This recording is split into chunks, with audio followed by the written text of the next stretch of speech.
Hi there, Dave Glover. I just watched another clip on TV Kojiko of our MP Philip Lawrence giving his reaction to the federal budget. And again, what did we see? We saw the usual Conservative Party rhetoric.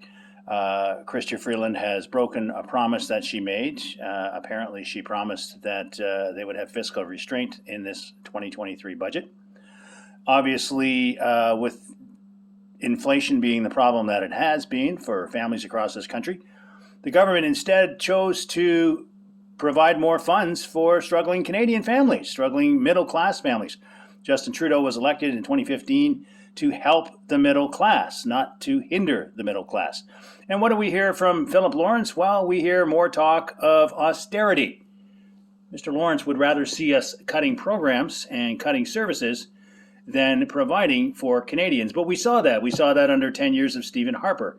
He talks about how this government promised to balance the budget, how they said they would get into fiscal positive, and how the Conservatives are the party of fiscal responsibility. And yet in the 10 years that they were in power, they never balanced the budget once.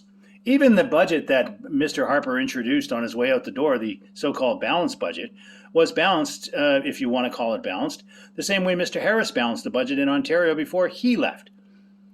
A massive fire sale of Canadian assets. Do you want to know why Justin Trudeau paid $7,000 plus in, that's Canadian converted to British pounds?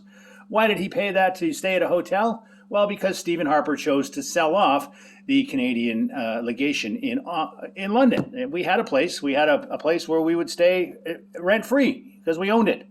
But Stephen Harper decided to liquidate it. That's what we get with Conservatives. Massive sell-off of public properties, public assets, all in an effort to try and fancy up some kind of balanced budget.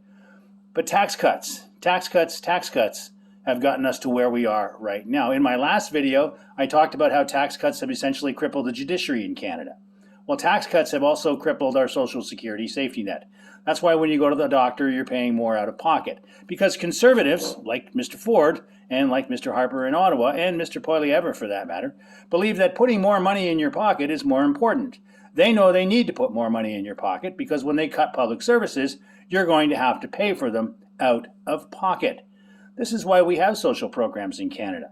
This is why we pay our taxes. We pay our taxes so that we can have a pooled resource, so that Canadians, as a group, as a bulk purchaser, can acquire things like vital public services, things like public education, public health care, a safe judiciary, courts that actually function, a public prosecution service that isn't afraid of incarcerating people because they don't want to worry about the cost.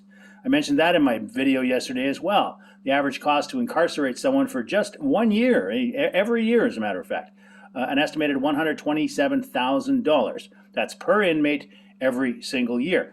Mr. Poilievre and Mr. Lawrence, they want to spend more money on policing. We need to put that money in a better place. We need to finance legal aid. We need to pay for judges. We need to pay for crown prosecutors. We need to pay for a judicial system that isn't so concerned about incarceration that they're willing to negotiate a release for just about every offense. If you really believe in law and order, then don't vote Conservative.